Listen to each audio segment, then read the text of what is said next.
Welcome সবাইকে নতুন ভিডিওতে। প্রথমেই জানাবো ওয়েলকাম যারা যারা নতুন রয়েছে চ্যানেলে। নতুন আজকে আমাদের ভিডিও দেখছো, অবশ্যই আমাদের চ্যানেলটা সাবস্ক্রাইব করে রেখো। তার কারণ মাধ্যমিক 2027-এ ধামাকা হতে চলেছে, ধামাকা। আর এর আগে আমাদের বহু ভিডিও রয়েছে, সেগুলো তোমরা দেখতে পারো। আজকে আমি তোমাদের সামনে সেট 4 নিয়ে চলে এসেছি, যেখানে সেকেন্ড সামেটিভ স্পেশাল আমরা বিভিন্ন অঙ্কগুলোকে আমরা বাছাই করেছি এবং সেই বাছাই করা অঙ্কগুলো এখন তোমাদের সামনে আমরা সমাধান করব এবং প্রত্যেকটি অঙ্ক পুঙ্খানুপুঙ্খভাবে কিন্তু আমরা বোঝার চেষ্টা করব। চলো কথা না বলে শুরু করা যাক আজকের এপিসোড। আর দেখে নেওয়া যাক সেকেন্ড সামেটিভ স্পেশাল ম্যাথামেটিক্স তোমাদের জন্য আমি কোন কোন কোয়েশ্চেনগুলো রেখেছি। চলো চলো আজকের প্রথম প্রশ্ন দেখো, ডিসপ্লেতে চলে এসছে। কি প্রশ্ন আছে অবশ্যই পড়বো, বাট আগে তোমাদেরকে প্রশ্নটা একটু বলি। কোন ব্যবসায় এ ও বি এর মূলধনের অনুপাত 2:3। এ ও বি এর মূলধনের অনুপাত কত? 2:3। মোট লভ্যাংশের অনুপাতও 2:3। তাহলে তাদের মূলধন নিয়োজিত থাকা সময়ের অনুপাত কত হবে? দারুণ একটা এমসিকিউ বলতে পারো তোমরা। দেখো, মূলধনের অনুপাত 2:3 এবং লভ্যাংশের অনুপাতও 2:3, তাহলে আর দেখার কোনো বিষয় থাকে না। তাহলে উত্তর হয়ে যাচ্ছে 1:1। তার কারণ তারা একই সময়ে নিশ্চয়ই টাকাটা জমা করেছিল, নতুবা তারা কিন্তু যে একই টাকা যে হারে দিয়েছিল, মানে মূলধনের অনুপাত যা ছিল লভ্যাংশের অনুপাত তাই কিন্তু হতো না। এটা মাথায় রাখতে হবে। তাহলে যেহেতু মূলধনের অনুপাত 1, লভ্যাংশের অনুপাত 1, তাহলে তাদের টাকা দেওয়ার যে সময়টা সেটাও কিন্তু 1:1। চলো পরের প্রশ্নে চলে যাই। দেখো পরের প্রশ্ন দেখো কি আছে। দেখো, একটি যৌথ ব্যবসায় 3 জনের মূলধনের অনুপাত 3:8:5। একটা যৌথ ব্যবসা, সেই ব্যবসায় 3 জনের মূলধনের অনুপাত 3:8:5। প্রথম ব্যক্তির লাভ দ্বিতীয় ব্যক্তির লাভের থেকে 60 টাকা কম। তাহলে প্রথম ব্যক্তির লাভ দ্বিতীয় ব্যক্তির লাভের থেকে কি 60 টাকা কম। তবে নিশ্চয়ই দ্বিতীয় ব্যক্তি বেশি লাভ করেছে, প্রথম ব্যক্তি কম লাভ করেছে। যাই হোক, আমরা মূলধনের অনুপাত তো পেয়ে গেছি। তো এবার কি বের করতে হবে? ব্যবসায় মোট কত টাকা লাভ হয়েছিল সেটা হিসেব করতে হবে। তাহলে দেখো, আমরা এরকম ভাবে লিখতে পারি যে মনে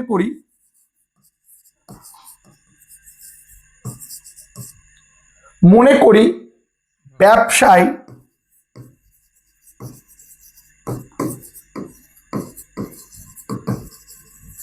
x টাকা লাভ হয়। মনে করি ব্যবসায় কত টাকা লাভ হয়? x টাকা লাভ হয়। ওকে, তাহলে আমরা এখান থেকে বের করি যে প্রথম ব্যক্তির প্রাপ্ত টাকা কত।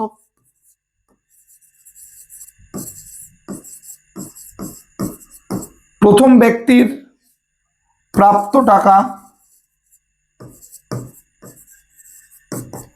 তাহলে প্রথম ব্যক্তি কোনটা? উপরে 3, আর নিচে থাকবে হচ্ছে অনুপাতে থাকা প্রত্যেকের যোগফল। তাহলে 5 আর 3 8, 8 8 16 ইন্টু x টাকা, তার মানে 3x/16 টাকা। ক্লিয়ার? তাহলে এবার দ্বিতীয় ব্যক্তির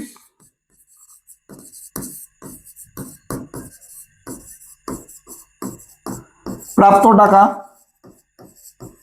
বা লভ্যাংশ যাই বলো, দ্বিতীয় ব্যক্তি 8/16 ইন্টু এক্স, 8 2 16, x/2 টাকা। ক্লিয়ার? তাহলে এবার আমরা এখান থেকে কি করব? এটা অ্যাকর্ডিং টু কোশ্চেন করে ফেলবো। তাহলে দ্বিতীয় ব্যক্তির লাভটা বেশি, x/2। প্রথম ব্যক্তির লাভটা কম আছে, 3x/16। সেটা কত? সেটা হচ্ছে 60 টাকা। ক্লিয়ার? তাহলে এবার এখান থেকে একটা 16 লসাগু নাও। তাহলে 16 যদি লসাগু নিই, তাহলে এটা হলো 8x - 3x = 60। তাহলে আমরা এখানে করি ক্যালকুলেশনটা, এখানে করি চলো। তাহলে 8 থেকে 3 গেলে 5x, আর 16 ইন্টু 60, তাহলে x এর মান 16 ইন্টু 60/5। তাহলে এটা হলো 5 12 60। তাহলে আমরা এখন কত টাকা লাভ হয়েছিল সেটা বের করতে পারবো। 6 12 72, 2 হাতে 7, 12 কে 12, 12 আর 7 19, 192 টাকা। তাহলে মোট ওই ব্যবসাতে কত টাকা লাভ হয়েছিল? তাহলে ব্যবসায় মোট লাভ হয়েছিল 192 টাকা। আশা করছি ক্লিয়ার। দারুণ অঙ্ক, এরকম অঙ্ক কিন্তু 2 মার্কসেও আসতে পারে। চলো, যেটা 2 মার্কস সেটা দেখবে এমসিকিউ হিসেবে থাকবে না, 2 মার্কসের মতোই থাকবে। চলো পরের প্রশ্নে যাই আমরা। দেখো এটা আবার এমসিকিউতে আছে। যদি এটা একটা ভেদের অঙ্ক, তোমরা সবাই জানো X varies on by Y এবং Y varies on by Z হয়, তবে এক্স ও জেড এর মধ্যে একটা সম্পর্ক নির্ণয় করতে হবে। তাহলে আমরা অঙ্কটাকে করি, এখানেই করি। X varies on by Y, দেখো একদম ইজিলি বুঝতে পারবে। আর একটা বলা আছে দেখো Y varies one by Z, দেখো এটা বলা আছে। আমাকে এক্স এর সাথে জেড এর রিলেশন বের করতে হবে। চলো তাহলে এখান থেকে লিখতে পারি এক্স সমান সমান কে ওয়ান বাই ওয়াই, আর এখান থেকে লিখতে পারি ওয়াই সমান সমান কে টু বাই জেড। ওকে, তো এবারে এই ওয়াই এর ভ্যালুটা এখানে পুট কর। এক্স সমান সমান কে ওয়ান ইন্টু ওয়াই এর ভ্যালু বসাচ্ছি জেড বাই কে টু। তাহলে একটু নোটিস করো কে ওয়ান বাই কে টু এটা হচ্ছে ধ্রুবক, তাহলে ধ্রুবক যদি উঠে যায় তাহলে কি হয়, এক্স ভ্যারিয়েজেস জেড। তাহলে উত্তর হয়ে যাচ্ছে এক্স ভ্যারিয়েজেস জেড, অপশন এ হয়ে যাচ্ছে রাইট অ্যান্সার। এই অঙ্কগুলো কিন্তু তোমরা এইভাবেই হ্যান্ডলিং করবে। চলো পরের প্রশ্ন যাই। দেখো পরের প্রশ্নটার সমাধান X varies Y square, X varies Y square. প্রথম রাউন্ডে ওয়াই এর মান 4, এক্স এর মান 8 হলে দ্বিতীয় রাউন্ডে যদি এক্স এর মান 32 হয় তবে তখন ওয়াই এর ধনাত্মক মান কত? চলো করে ফেলি। তাহলে এটা লিখতে পারি এক্স সমান সমান কে ওয়াই স্কোয়ার। প্রথম রাউন্ডের মানগুলো একটু বসাও, তাহলে এটাকে এক্স এর জায়গায় বসাবো 8 কে, আর ওয়াই এর জায়গায় বসাবো 4, 4 এর স্কোয়ার। তাহলে এটা হলো কে সমান সমান 8 বাই 4 4 16, 8 2 16 হাফ। তাহলে কে এর মান কত বেরোলো? হাফ বেরোলো। তাহলে এটা 1 নং সমীকরণ দিয়ে রাখো। তাহলে এবার কে এর মান 1 নং সমীকরণে বসিয়ে পাই।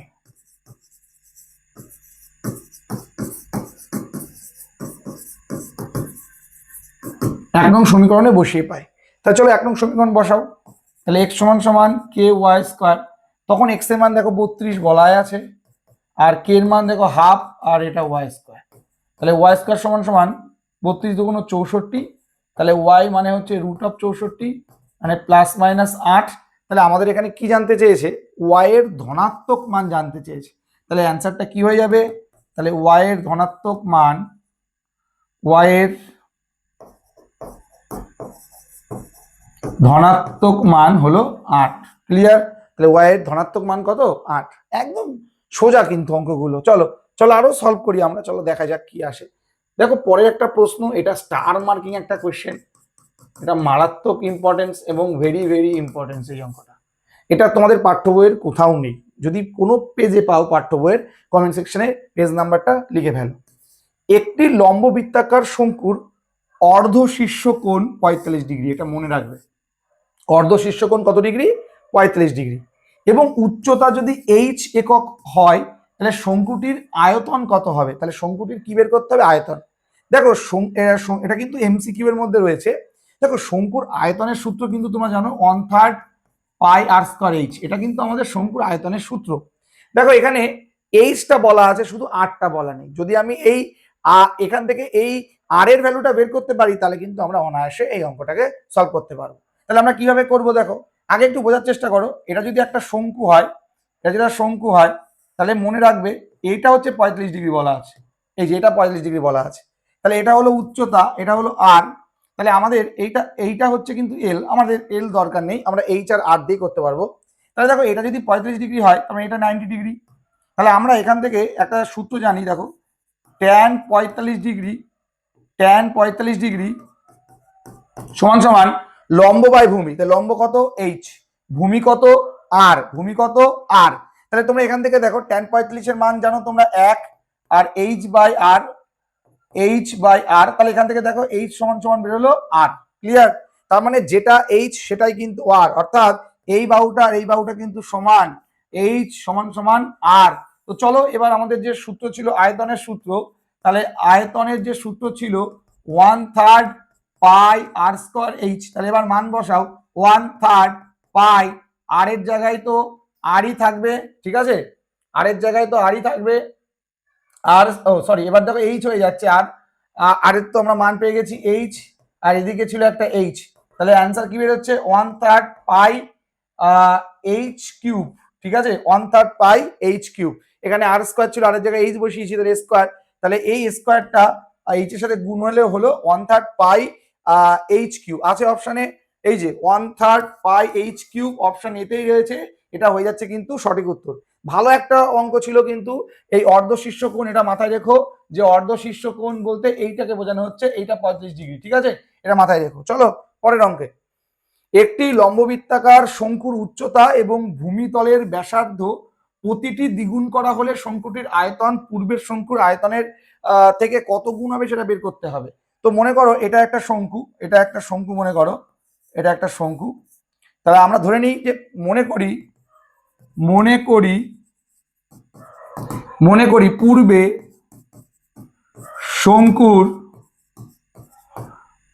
শঙ্কুর উচ্চতা এইচ এবং ব্যাসার্ধ আর, তখন আয়তন কত 1/3 পাই আর স্কয়ার এইচ, তখন আয়তন এইটা।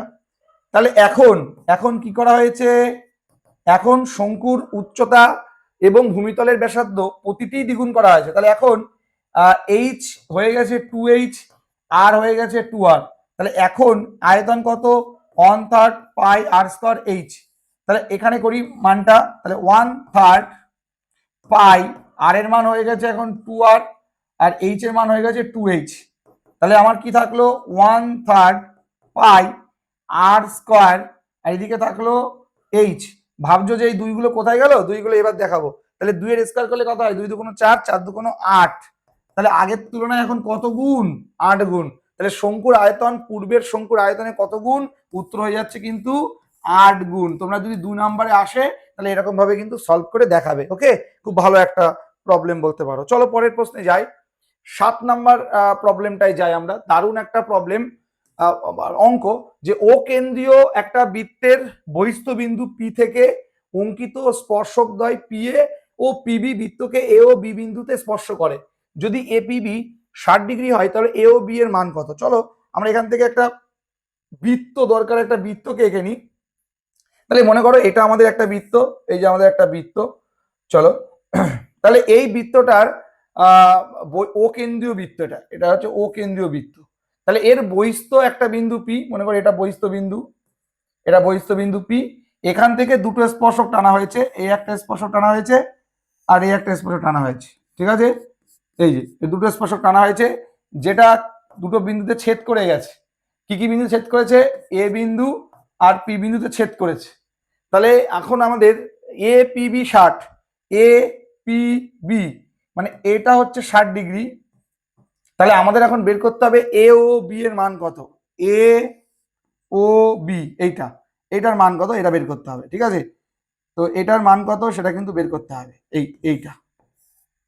এটা তো ও কেন্দ্রীয় বৃত্ত, এটার মান বের করতে হবে। তাহলে এই কোণটা মান বের করতে হবে, একদম ইজি ব্যাপার, একটু ভালো করে বোঝো। দেখো এটা কিন্তু কত ডিগ্রি হবে, 90 ডিগ্রি হবে। তোমরা সবাই জানো যে স্পর্শক এবং স্পর্শ বিন্দুগামী ব্যাসার্ধ, মানে বৃত্তের যে ব্যাসার্ধটা নিলাম আমরা, সেটা কিন্তু পরস্পরের লম্ব হয়। তাহলে আমরা তো জানি এখান থেকে যে ও এ লম্ব এপি, আবার ও বি লম্ব বিপি। তাহলে লম্ব হলে কত ডিগ্রি হয়, 90 ডিগ্রি হয়। তাহলে এবার আমরা এটা তো অনায়াসে বের করতে পারবো। এটা তো একটা চতুর্ভুজ, কি এ এ পি বি ও চতুর্ভুজ। তার চতুর্ভুজের 4টি কোণের সমষ্টি কত ডিগ্রি, তোমরা সবাই জানো 360 ডিগ্রি। তাহলে আমরা বলতেই পারি এটা যদি এক্স ডিগ্রি ধরি, তাহলে 90 প্লাস 90